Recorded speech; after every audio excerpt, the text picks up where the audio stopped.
Hello guys, welcome to the channel. आज का जो टॉपिक होगा वो हम कवर करेंगे काफ़ी ज़्यादा डिटेल में।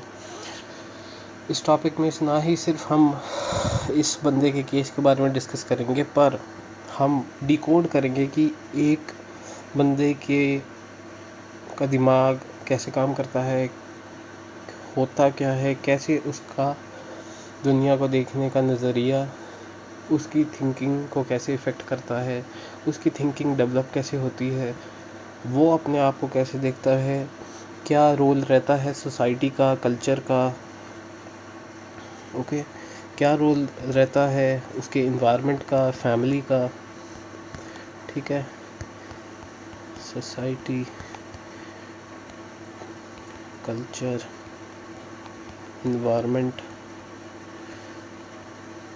हम वेरियस साइकोलॉजिकल टूल्स देखेंगे जो हम यूज़ करते हैं हम अपने दिमाग को ऑर्गेनाइज करने के लिए, ठीक है। So let's start. तो ये एक अतुल सुभाष नाम का केस है, आजकल काफ़ी ज़्यादा न्यूज़ में चल रहा है, ओके। तो will start with his age, okay. So ये एक 34 ईयर ओल्ड का इंडिविजुअल है। 34 ईयर ओल्ड का मतलब क्या है कि ये इस दुनिया पे 30 साल से उससे भी ज़्यादा रह चुका है। इसने बचपन के हर एक चीज़ देखी है, मिडिल लाइफ, कॉलेज के बाद इसकी शादी हुई के बाद ये जॉब पे लगा और ये एक गांव से आता है, ठीक है। तो कंजर्वेटिव फैमिली से होगा डेफिनेटली। बेंगलोर जैसी हाईटेक सिटी में आया जहाँ पे काफ़ी ज़्यादा, मैं ये नहीं बोलूँगा कि कलेक्टिव सोसाइटी नहीं है, पर इन जनरल वहाँ पे ज़्यादा फ्रीडम है, ज़्यादा कल्चर अलग है, क्योंकि इंडिविजुअलिटी को ज़्यादा प्रेफरेंस दी जाती है। ऑफ कोर्स सिटीज़ में आपके पास ज़्यादा अपॉर्चुनिटीज़ होती हैं, आपके पास ज़्यादा बैंडविड्थ होती है कि आप अपनी कॉग्निटिवली आप डेवलप कर पाओ, अच्छा खाना पीना, रहन सहन, ये सब चीज़ें। जो बंदा ऐसे की जगह से आता है जो अनफिट है एक ह्यूमन डेवलपमेंट के कॉग्निशन या फिर उसकी साइकोलॉजिकल डेवलपमेंट के लिए, तो वो जब एक ऐसी सिटी में जाएगा तो डेफिनेटली वो उसको अट्रैक्ट करेगी, ओके। अब ये जो इंडिविजुअल था ये था डिप्टी जनरल मैनेजर। इसका मतलब ये है कि अगर फॉर एग्जांपल ये 23 की एज में भी अगर जॉब पे लगे हैं तो इनका 10 साल तो हो ही गए होंगे इंडस्ट्री में काम करते करते। इन्होंने कई पॉलिटिकल जो कंपटीशन होता है वो एक्सपीरियंस किया होगा, अपने क्लासमेट के साथ जो भी कंपटीशन है वो एक्सपीरियंस किया होगा, ठीक है। रोज़ का ट्रांसपोर्ट, 10 साल तक ड्यूटी से घर से गांव कहाँ पे, बिहार या जबलपुर, आई डोंट नो अभी कहाँ पे, ठीक है, जौनपुर। तो कितना ज़्यादा टोल ये बंदा लेता होगा। कई दोस्तों से धोखे मिले होंगे, चाइल्डहुड में धोखे मिले होंगे, गर्लफ्रेंड रही होगी या कुछ भी होगा, फैमिली में प्रॉब्लम होगी, ये सब चीज़ें बंदे ने एक्सपीरियंस की है। तो ये 34 साल का मैच्योर इंडिविजुअल बन गया है, जिसको समवट ये चीज़ रियलाइजेशन है कि मेरे साथ जो होता है वो क्यों होता है, कैसा होता है। एक कंटिन्यूस स्टोरी जो है बैक ऑफ द माइंड, ये खुद अपने आप को सुनाता है, जो हम भी सुनाते हैं कि हम कौन हैं, कहाँ से आए हैं, कैसे हैं, ओके। नेक्स्ट 2019 में इनकी जो थी वो शादी हुई थी, ओके। शादी एक बहुत बड़ा इवेंट होता है एक लड़के की लाइफ में। अगर मैं अपनी बात करूं तो मैं खुद मैरिड हूं, तो मेरे लिए काफ़ी बड़ी चीज़ थी। काफ़ी ज़्यादा साइकोलॉजिकली वो आपके ईगो को बिल्ड करती है कि that I am married, okay. But भले ही मैं अपने आप को जितना डिटैच करने की कोशिश कर लूँ, पर वो दिमाग में रहती ही है। वो मेरी ईगो में एक प्लस ज़रूर ऐड करेगी। फॉर एग्ज़ाम्पल मैं लड़का हूँ, वो एक 1 पॉइंट है। मैं स्कूल गया, वो एक 1 पॉइंट है। तो ऐसे ही शादी एक और 1 पॉइंट है, जो एक कलेक्टिवली मेरी आइडेंटिटी को एक इमेज देती है। रोज़ का ट्रांसपोर्ट, खाना पीना, उठना, उसका खर्चा, पेरेंट्स बूढ़े हो रहे हैं, उसका खर्चा, भाई भी है घर पे, उसका भी देखभाल करने का, एक बड़ा भाई होगा डेफिनेटली ये। तो 100 चीज़ें लड़के के दिमाग में चलती हैं decoding with his divorce case. अब ये जो इनकी वाइफ थी वो इनसे डिमांड करती थी 40,000 पर मंथ फॉर हिज मेंटेनेंस।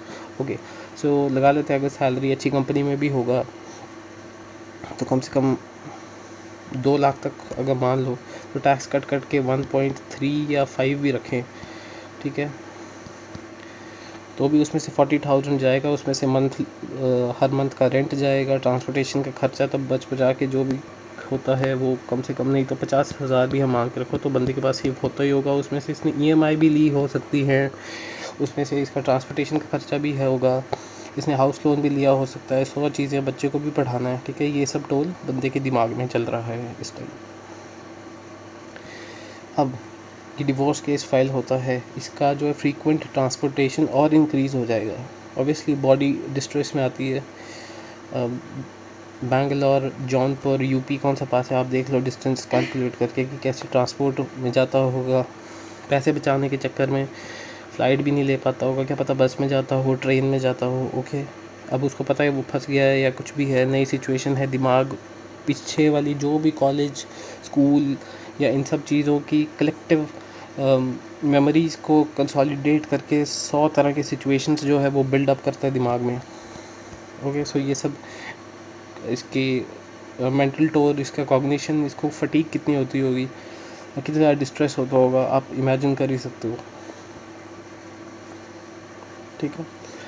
अब जो कोर्ट केस है, चलो हमारी इंडिया में रूल यही है कि हम वुमेंस को जो है वो फेवर करता ही है हमारी जुडिशरी। ओके, नो डाउट, ये बंदा दिमाग में लेके चलता ही है, बचपन से ही हो रहा है, बचपन से ही फेवर किया जाता है, बचपन से ही हर एक चीज़ होती है, कोई बात नहीं, इस चीज़ के लिए इंडियन मैन तो यूज टू है, ठीक है। उसके बाद बंदा लिखता है 24 पेजेस का सुसाइड नोट। 24 पेजेस, आपको मैं अभी काम देता हूँ कि आप एक पेज लिख के बता दो, आप नहीं लिख पाओगे। 24 मतलब इस बंदे के दिमाग में 100 चीज़ें घूम रही होंगी, इसने सारी की सारी लिख दी, ठीक है। अब इसको फ्री राइटिंग के तौर पे भी लिख सकते हैं। मेरे को जब बहुत ज़्यादा कॉग्निटिव लोड होता है मैं लिखता हूँ। लिखने से क्या होता है, मेरे दिमाग में जो कुछ भी होता है पेपर पे सामने आ जाता है। पेपर में जब सामने आता है तो मेरे को हेल्प करता है अगले दिन वो चीज़, जब मैं उसको पढ़ता हूँ तो मेरे को पता चलता है कि मेरे दिमाग में क्या क्या प्रॉब्लम्स है और मैं उसको सॉर्ट आउट करने की कोशिश करता हूँ। This is what journaling is, that's why we write, that's why we go to school. Okay, इन्होंने अब ट्वीट किया, वो किया, इंडियन मिनिस्टर्स को नहीं, इंडियन सेलिब्रिटीज़ को नहीं, इंडियन इन्फ्लुएंसर्स को नहीं। ओके, इन्होंने टैग किया एलन मस्क, ठीक है, डोनाल्ड ट्रंप, ऐसे ऐसे इंडिविजुअल को जो काफ़ी बड़े लेवल के हैं। ओके, हम यूजली वेस्ट को देखते हैं एज अ आइडल फिगर, हम वहाँ की म्यूज़िक कॉपी करते हैं, वहाँ के क्लोथ कॉपी करते हैं, वहाँ से हम उठना बहना, टेबल मैनर्स, स्कूल की ड्रेस, कोट पैंट, हर एक चीज़ वहीं से सीखते हैं, ठीक है। तो दिमाग में वेस्ट को लेकर ही एक बड़ी इमेज होती है। Without tagging any individual from India, he prefer to tag this individual. क्यों?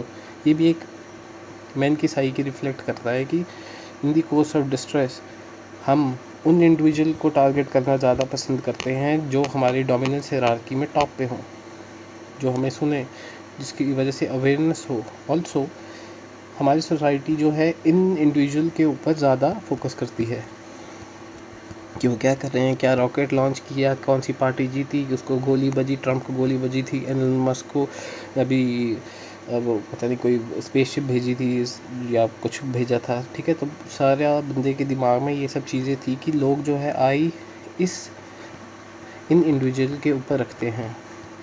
तो शायद मेरे बोलने पे उसको लगा, अतुल कौन है इंडिविजुअल, अतुल सुभाष को लगा कि शायद मेरी बात जो है वो सुनी जाएगी, मेरी मौत जो होगी वो एक मैसेज की तरह वर्कआउट करेगी यूनिवर्स में। ओके, एज अ ग्लोब में कोई मरते टाइम अपनी माँ को याद करेगा, ना कि इन इंडिविजुअल को, ठीक है।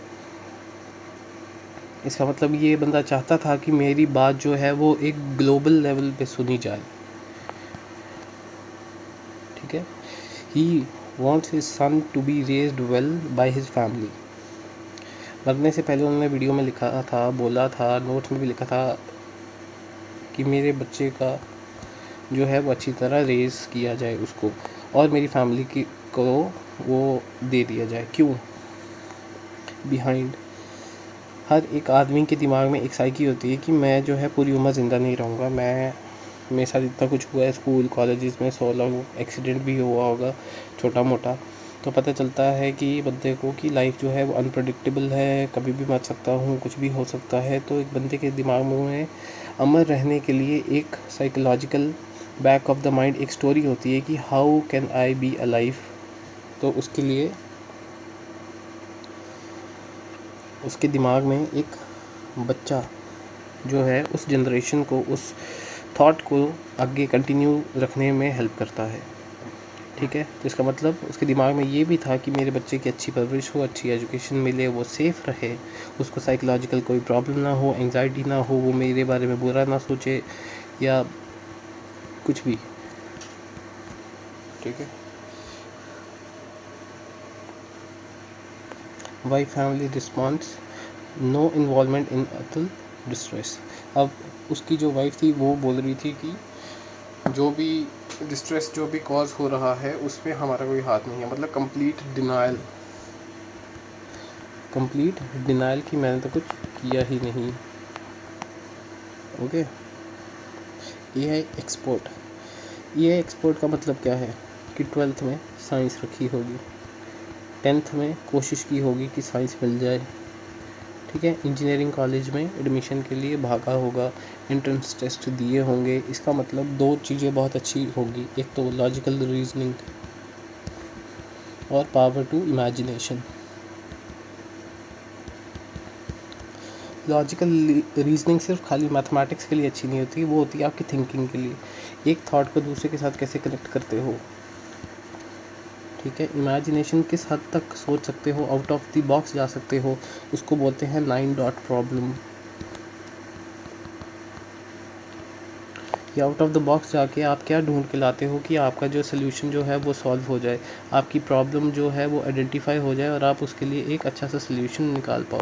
इसका मतलब कि ये बंदा जो है रिस्क टेकिंग एबिलिटी और एंग्जाइटी से डील करने के लिए एक्सपर्ट होगा, क्योंकि जब भी आप नई टेरिटरी को एक्सप्लोर करते हो ऑब्वियसली एंग्जाइटी आती है।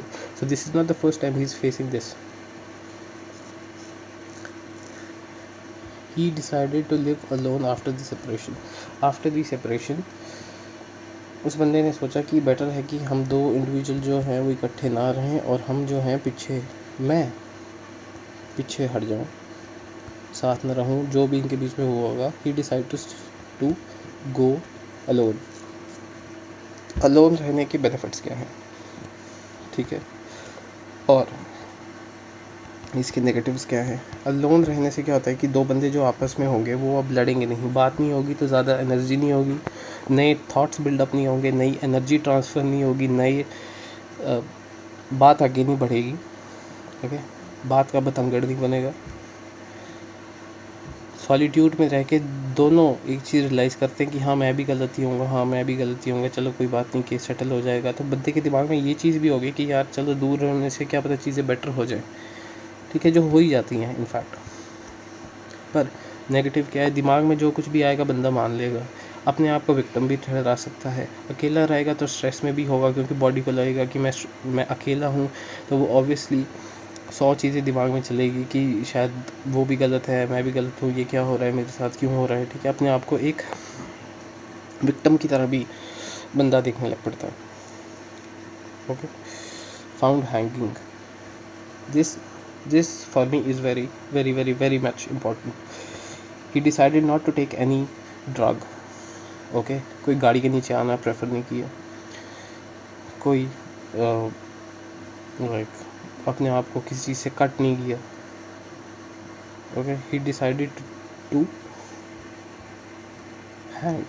ओके, हैंग क्यों, why hang? First of all 100 चीज़ें होती है, बंदा हमेशा ये प्रेफर करता है कि जल्दी मर जाए कि काम ही ख़त्म हो जाए, ठीक है। हैंग करने का तरीका, अपने आप को लटकाना पंखे से या कुछ भी, इसके पीछे रीज़न ये है कि बंदा चाहता था कि वो नोटिस हो। ये एक लर्नड बिहेवियर है। इसने 100 जगह से देखा होगा कि यूजुअली मेन जो है वो हैंग होने से ही मरते हैं।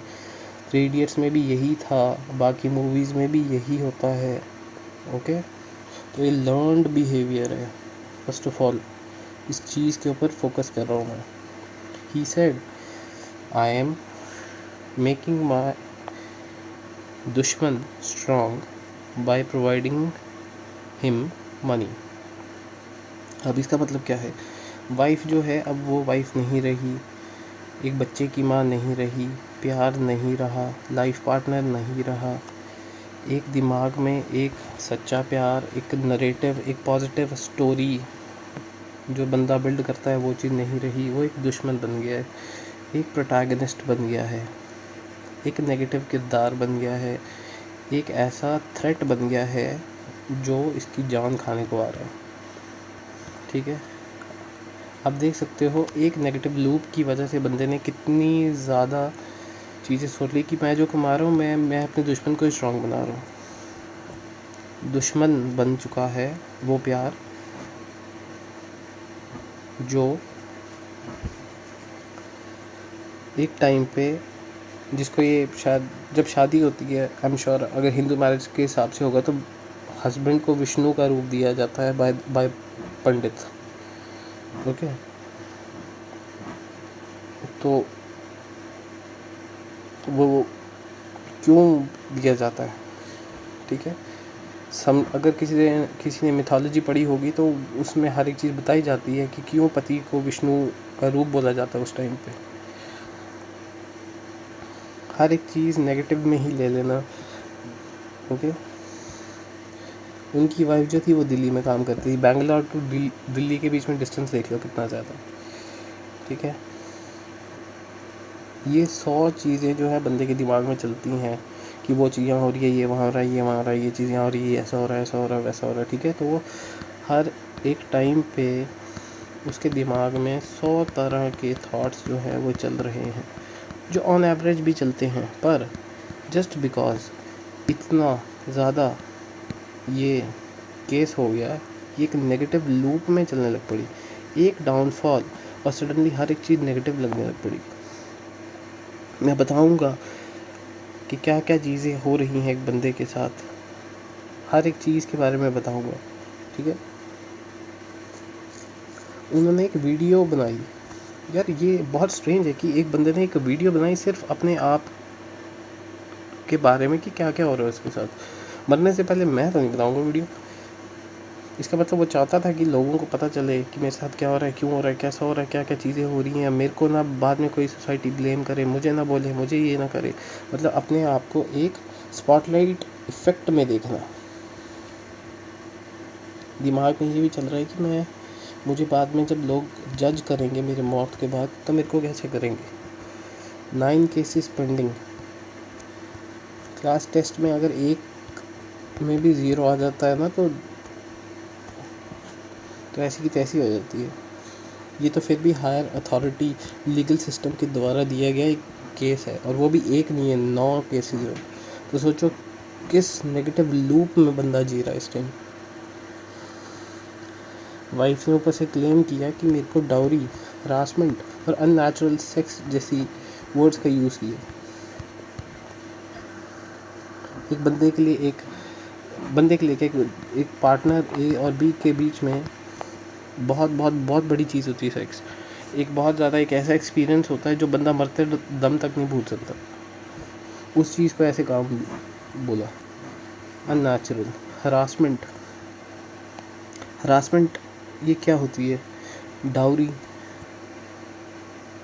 ओके, ये बहुत बड़े वर्ड यूज़ किए गए हैं इसमें। हरासमेंट, हस्बैंड वाइफ नॉर्मल भी लड़ते हैं तो उनके बीच में स्ट्रेस बिल्डअप होता है। वो स्ट्रेस आगे जाके हम किसी और चीज़ में निकाल देते हैं, जैसे वर्कआउट में हो गया, ओके, मेडिटेशन में हो गया, राइटिंग कर ली, म्यूज़िकल डांसेस में चले गए, प्रोग्राम देख लिए, घूमने फिरने चले गए, गाने सुन लिए, ठीक है। कंटिन्यूसली बैश, एक हस्बैंड वाइफ कंटिन्यूसली एक दूसरे को बैश करते हैं, दैट्स हाउ इन दोनों का रिश्ता स्ट्रांग होता है ऑब्वियसली। पर अब सिचुएशन ही ऐसी बन गई है कि अब वो इस प्ले बोलते हैं इसका साइकोलॉजिकल टर्म में,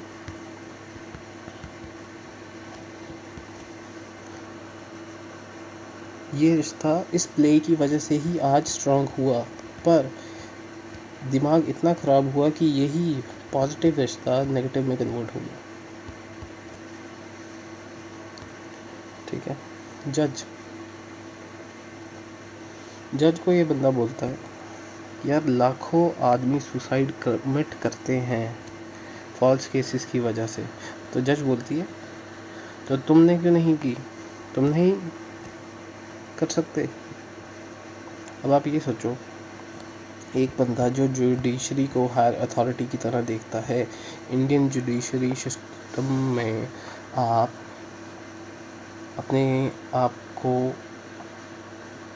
न्यूट्रल होने के लिए जाते हो, ठीक है, और किसी ने आपको 100 गालियाँ दी ना, तो यहाँ पे जाके जुडिशरी का काम है वो न्यूट्रलाइज़ करना, एक बैलेंस और एक अच्छा अप्रोच से उस केस को हैंडल करना, और आपको एक आप गिल्टी हो नहीं गिल्टी हो, ओके, ये सब चीज़ों में आपको देखना और आपको फ्री आउट करना, मतलब आपसे आपकी बॉडी में जो भी साइकोलॉजिकल स्ट्रेस है उसको रिलीव करना, ठीक है। अगर वही जुडिशरी आपको बोले तू मरता क्यों नहीं, तो मर जाना, ये ऐसा ही है कि हायर अथॉरिटी, फॉर एग्जांपल बच्चा जब होता है अपने पापा को बोलता है कि पापा मेरे को स्कूल में चॉकलेट खानी है, तो पापा बोलते हैं तेरे को क्यों देनी चॉकलेट, तू तो बेवकूफ़ है। एक बिल्कुल छोटे लेवल पर बोल रहा हूँ, यही इसके साथ हो रहा है कि ये जुडिशरी को फादर फिगर की तरह देखता है, वेराज जब वो चीज़ ही उसको बोले कि तू मर जा, तू सुसाइड कर ले, तो सोचो उस बंदे की साइकोलॉजिकल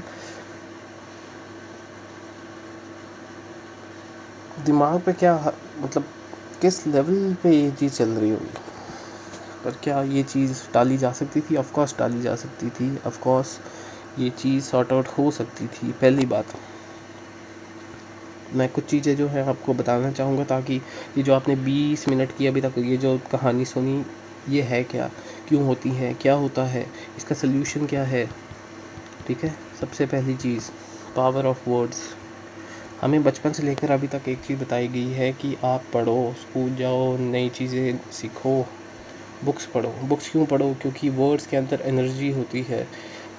फॉर एग्ज़ाम्पल, आप एक छोटे बच्चे को देखो, जब वो बेड के ऊपर सोया होता है तो वो हंसता है एकदम से, फिर रोने लग पड़ता है, फिर उसको डिस्कम्फर्ट होने लग पड़ता है, फिर वो रोता है, देखना वो हंसता खेलता उठता रोता, 100 तरह के इमोशंस उसके चेहरे पे आते हैं, पर उसको पता नहीं होता, उसको पता ही नहीं चलता कि ये चीज़ है क्या। इनफैक्ट कॉग्निशन जैसी चीज़ बिल्ड ही नहीं हुई होती, कॉन्शियसनेस होती नहीं उसके अंदर। पर हम जाते हैं स्कूल में तो हम उन एनर्जीज़ को लेबल देना लग पड़ते हैं।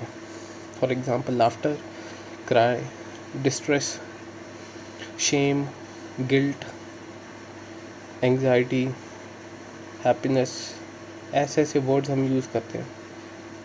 Thank you, I love you, I am sorry, okay, ये सब इमोशंस हैं जिनको हमने अल्फ़ाबेट के थ्रू पिरोया और शब्दों में उनको गढ़ दिया। ये वर्ड्स जब कंबाइन होते हैं तो हमारे दिमाग में कुछ नरेटिव बिल्ड करते हैं। For example, I really love you. I कौन? मैं। रियली मतलब बहुत ज़्यादा, लव मतलब डीपेस्ट, बहुत ज़्यादा स्ट्रॉन्ग प्यार। यू कौन? एक और इंडिविजुअल। तो इसमें कितनी ज़्यादा चीज़ें जो हैं इन्वॉल्व हुई, तो हर एक चीज़ जो है वो एक एनर्जी की फॉर्म में लेती है, होल्ड करती है, एक पावर होल्ड करती है। लोग बोलते हैं कि बातों से कुछ नहीं होता, क्यों नहीं होता यार, फ़र्क पड़ता है, हर एक छोटी छोटी वर्ड्स का फ़र्क पड़ता है। जब आप बुक रीड करोगे आपको पता चलेगा कि एक एक वर्ड एक फिक्शन स्टोरी को कितना ज़्यादा इफ़ेक्ट करता है, ठीक है। सेम इस केस में भी जो है माइंड को ऑर्गेनाइज करने के लिए बंदे ने अपने आप को कितनी तरह की कैसी कैसी स्टोरियाँ अपने दिमाग से ही खुद को ही सुना दी और अपने आप को गिल्टी प्रूव कर लिया कि उस बंदे ने सुसाइड कर लिया। नोम चोम्स्की, कुछ और लिंग्विस्टिक्स इस बात के बारे में आगे रिसर्च करते हैं, पढ़ते हैं, बताते हैं, सोसाइटी में चेंजेस लाने की कोशिश करते हैं कि ताकि लोग समझ पाएँ। ओके, अब मैं बात करूँगा साइकेट्री के बारे में। टाइप्स ऑफ थिंकिंग, ठीक है।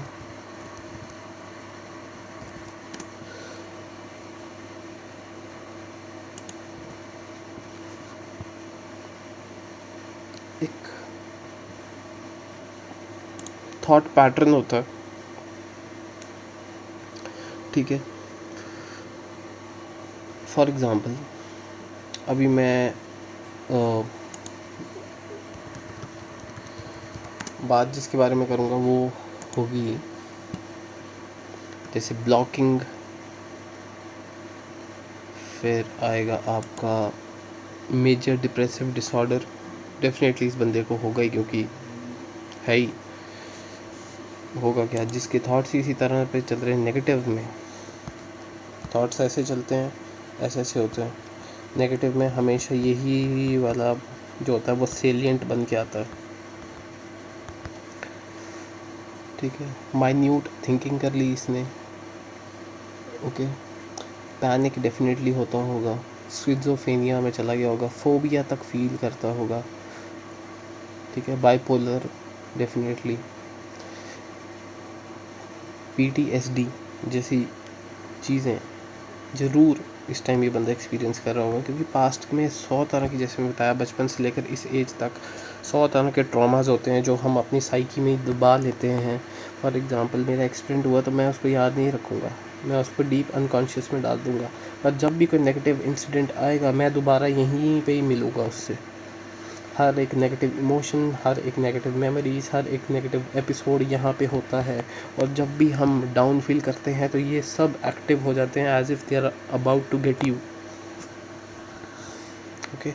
नैरो थिंकिंग का मतलब क्या है? नैरो थिंकिंग का मतलब है, एक एग्जांपल के थ्रू बताना चाहूँगा। मेरी वाइफ और मेरे बीच में लड़ाई हुई, उसको बुरा लगा, वो छोड़ के चली गई, डिवोर्स फाइल कर दिया, मेरा बच्चा दूर हो गया, मेरे पैसे सारे चले गए,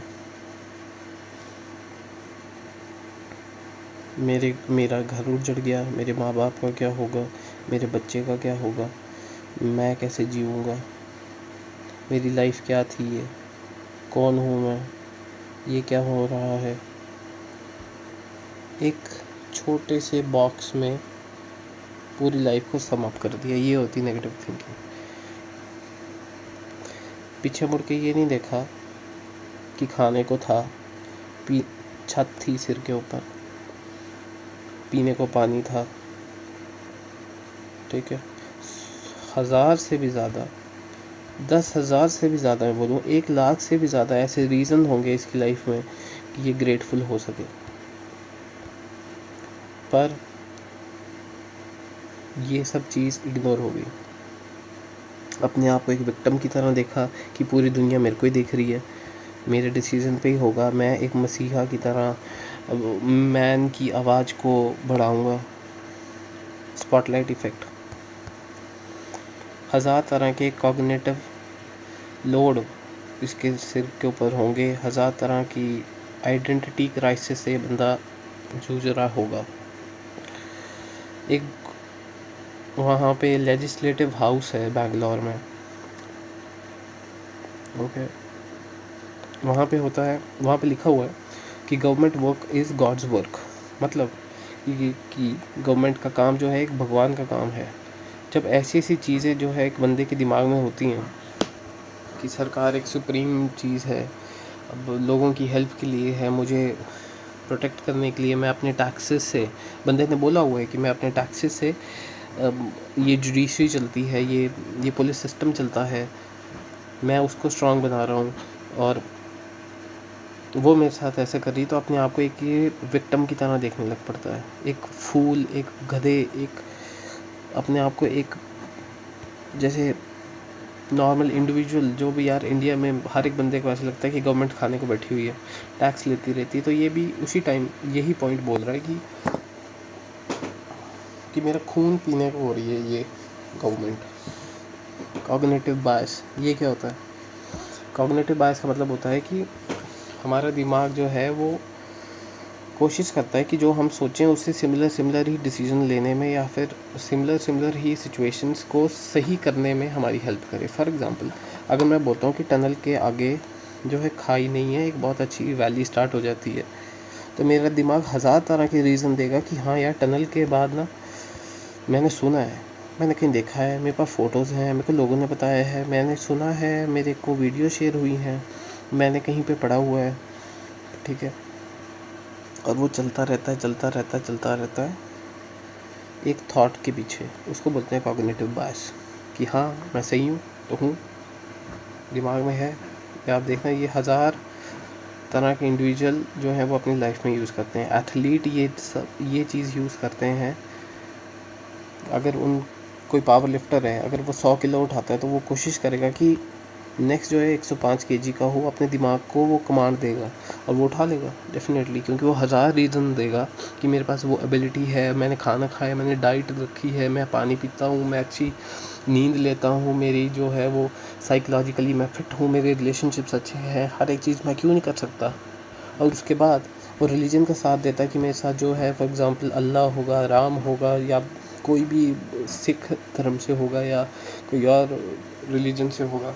अपने आप को वो हर एक स्ट्रेंथ प्रोवाइड करेगा रीज़न की फॉर्म में, कि वो इस वेट को लिफ्ट कर पाए। तो ये बंदा भी हज़ार तरह के कॉग्निटिव बायसेस को अपने फेवर में लेने की कोशिश कर रहा है कि जो भी होगा वो मेरे साथ हो रहा है, भले वो नेगेटिव हो, ठीक है। तो अपने आप को एक नेगेटिव सिचुएशन में पा रहा है और अपने आप को खुद ही अपने आप को नीचे कर रहा है। कितना बड़ा स्ट्रेस से डील कर रहा होगा ये, ठीक है। डनिंग क्रूगर इफेक्ट, इसका मतलब होता है कि हम अपने आप को तोप समझने लग पड़ते हैं कि भले ही हमने थोड़ा सा कुछ किया हो, पर सीखने को बड़ा कुछ होता है। सेम इस टाइम इस बंदे के अंदर भी ये चीज़ होगी कि मेरे साथ जो हो रहा है, मेरे को पता है कैसे करना है, मेरे को पता है कैसे डील करते हैं, और इसके आगे मेरे को क्या करना है, मैं वो कर दूँगा। जो मैं सुसाइड का डिसीज़न ले रहा हूँ, ये मेरे को लगता है ये ठीक है, बस मैं कर ही दूँगा ये। ओके। लर्नड हेल्पलेसनेस, ये क्या होती है? कि मैंने अपना को पाया कि मैं भाई, भले ही उसमें एबिलिटी है कि वो यहाँ से बाहर आ सके, सिचुएशन से डील कर पाए, पर नहीं, इट्स बेटर, आसान है, क्योंकि अपने आप को हेल्पलेस देखना और यहीं पड़े रहना, दुखी आ गया हूँ मैं लाइफ से। ओके, तो इट्स बेटर है कि मैं ख़त्म ही करता हूँ यार, क्या ही रखा है, क्या ही हो जाएगा। रिलेशनशिप तो ख़राब हो ही गया, स्कूल कॉलेज बचपन यूनिवर्सिटी हर एक चीज़ में तो मेरे को धोखा मिला ही है, तो ये सुसाइड भी कर ही लेते हैं, क्या ही रखा है। इतने ज़्यादा केसेस पेंडिंग हो गए हैं। तो अपने आप को एक हेल्पलेस सिचुएशन में पाया इस बंदे ने और अपनी लाइफ को ख़त्म कर दिया। आइडेंटिटी, भले आप बात करो डिफरेंट फ़िलासफ़र्स की, डिफरेंट साइकोलॉजिस्ट की बात करो, हर एक बंदा इसी इमेज के पीछे पागल है। क्योंकि एक स्टैनफोर्ड प्रिजन एक्सपेरिमेंट हुआ था, उसमें ये था कि अगर मैं प्रिजन का गार्ड बन जाऊं तो मैं वैसे ही बिहेव करने लग पड़ता हूं जैसे एक प्रिजन का गार्ड होता है। फॉर एग्ज़ाम्पल, बचपन में अगर मैं शक्तिमान बनूंगा तो मैं बिहेव भी वैसे करने लग पड़ूंगा। मैं हवा में हाथ ऊपर रख के छक छक छक छक करते हुए घूमने भी लग पड़ूंगा। मेरे अंदर वो लोगों को बचाने वाली फीलिंग भी आएगी। मैं अपने आप को पावरफुल भी फील करूंगा, ठीक है। अब इस बंदे को इस टाइम फील हो रहा है कि ये एक निकम्मा, एक अनएजुकेटेड, एक बेवकूफ़, एक गधा, एक बेचारा, एक अकेला, एक फूल, ये सब आइडेंटिटी से अपने आप को लिंक कर रहे हैं। अनकॉन्शियसली ये सब चीज़ें हो रही हैं और इसके डिसीजन को इफ़ेक्ट कर रही हैं। ठीक है, ये इस टाइम ये भूल गया है कि इसने कितनी ज़्यादा वो अचीवमेंट जो है हासिल की लाइफ टाइम में, ये वो हर एक अचीवमेंट को ज़ीरो कंसीडर कर रहा है। अपने आप को एज अ, ये जो मैंने पॉइंट्स बोले, इस लेंस के थ्रू अपने आप को देखने की कोशिश कर रहा है और इसमें सक्सेसफुल हो रहा है, और ये सुसाइड जैसे एक्सपीरियंस करने की तरफ जा रहा है। ठीक है, बंदा आइसोलेशन में है। आप 10 दिन कहीं घूम के आओ, कमरे में चले जाओ, कमरे का दरवाज़ा बंद कर दो और 10 दिन तक कमरे के अंदर रहो। आपके दिमाग में वो सारे एक्सपीरियंसेस आएंगे, बचपन के, घूमने के, लोगों की बातें आपके दिमाग में आएंगी, एज इफ़ वो सब चीज़ें हो रही हैं, सही में रियलिटी है। थॉट्स आपके अंदर बातें करने लग पड़ेंगे। आप इनफैक्ट खुद फिज़िकली उन लोगों से बातें करने लग पड़ोगे। ठीक है, आपने कई लोग देखे होंगे जो सड़क पे चलते चलते अकेले एक दूसरे को गाली, खुद के अंदर ही खुद से ही बात कर रहे होते हैं। क्यों? क्योंकि उनका दिमाग उनके हाथ में नहीं होता, दे गो क्रेजी। वही हो रहा होगा इस बंदे के साथ। कमरे में बैठ के खुद से बातें करता होगा, खुद कोई आंसर देता होगा, खुद कोई सल्यूशन देता होगा, खुद ही प्रॉब्लम क्रिएट करता होगा, खुद ही रिश्ते बताता होगा, खुद ही तोड़ देता होगा, खुद ही फंस जाता होगा, खुद ही सल्यूशन निकाल के अपने आप को ख़त्म कर दिया इस बंदे ने। ठीक है,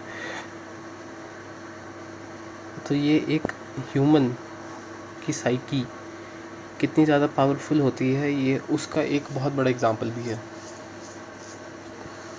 now let's decode this family, society, culture and environment.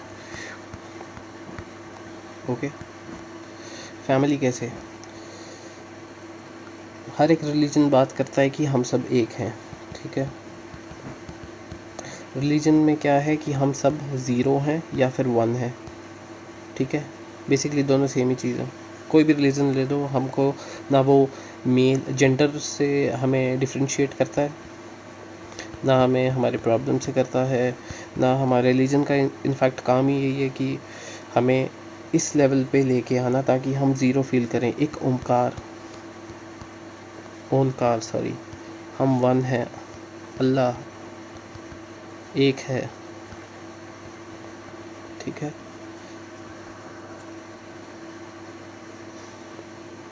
हम इंडियन सोसाइटी में अगर हम एक मेल के माइंड के बारे में बात करें, ब्रेन के लिए माइंड के बारे में, उसके अंदर पहली चीज़ वो है एक मेल। उसको माँ बाप देखने हैं, बच्चे पालने, आगे करने। ठीक है, उसके बाद उसको अच्छे नंबर लाने हैं, उसको हार नहीं मारनी, जब भी कोई प्रॉब्लम आएगी तो हंसना है और आगे बढ़ना है, रुकना नहीं है, आगे बढ़ते जाना है। ठीक है, उसको हर एक प्रॉब्लम को ऐसे ही देखना है एज इफ़ वो कुछ भी नहीं है, तो स्माइल करना है। ठीक है, ये एक इंडियन मेल का माइंड है। ओके, जो रिलीजन जो है कोशिश करता है कि इस लेवल पे आ जाए बंदा, हमेशा आ जाए इसी लेवल पे है। कोई भी प्रॉब्लम, अच्छा तू तो ये है, अच्छा कोई फेलियर मिले, ओहो तू तो ज़ीरो है, ओहो हो तू तो अल्लाह का बच्चा है, ओहो हो तू तो मालिक का बेटा, ओहो तू राम ही है, ओहो हो तू अर्जुन है। ठीक है, हम कोशिश कहीं ना कहीं यही करते हैं कि हम बैक टू बेस लाइन आ जाएँ। ठीक है, पर इन दी टाइम ऑफ डिस्ट्रेस, जब आप देखते हो कि ओहो हो मैं तो ज़ीरो पे कैसे आऊँ, ये तो मेरे को, जैसे छोटे बच्चे को दूध की बोतल मुंह में दे देते हैं, वो रिलीजन का काम करता है। मतलब रिलीजन इस काम आता है, ये कोई बात नहीं, मेरा बच्चा कोई बात नहीं। ओके, तो रिलीजन का ये पॉइंट ऑफ व्यू है। फैमिली, इस बंदे के दिमाग में ये भी चल रहा होगा कि मेरे माँ बाप जो हैं वो बूढ़े हो रहे हैं, मेरा भाई भी है, मेरे को घर भी देखना है, आगे भी करना, 100 तरह की प्रॉब्लम चल रही होगी। सोसाइटी भी अब इसको ऐसे देखने लग पड़ रही है कि यार इससे तो एक लड़की नहीं संभाली गई, क्या फ़ायदा इस बेवकूफ़ का, इतना बड़ा निठल्ला AI इंजीनियर बोलता अपने आप को, क्या लगा हुआ वहाँ पे। ठीक है, तो ये सब साइकोलॉजिकल स्टोरीज़ ये सोसाइटी की अपने दिमाग में प्रोजेक्ट करता होगा और अपने आप को उसी लोअर लेवल पे ले आएगा, इनफैक्ट लाता होगा। और वो इतना अंडरग्राउंड में चला गया कि वो समझ ही नहीं पाया कि क्या करना है, और उसने ये सुसाइड एक एस्केप की तरह देखा। यार बस मेरा हो गया, बस जाते जाते काम करता हूँ, बेचारे मर्दों का मैं भला करके जाता हूँ और उनको भी सिखाता हूँ, कोई मैसेज ही दे देता हूँ, एक एग्ज़ाम्पल ही बन जाता हूँ। ओके, तो आई होप आप सिर्फ एक बंदे को उसके डिसीजन से ना जज करो, उसके पीछे ये सारे पॉइंट जो मैंने डिस्कस किए, ये बैक ऑफ द माइंड एक बंदे के चलते हैं। ओके, तो आई होप आपको ये वीडियो पसंद आए, शेयर करो, क्योंकि मेंस डे लड़कियां सेलिब्रेट करती हैं, लड़के नहीं करते।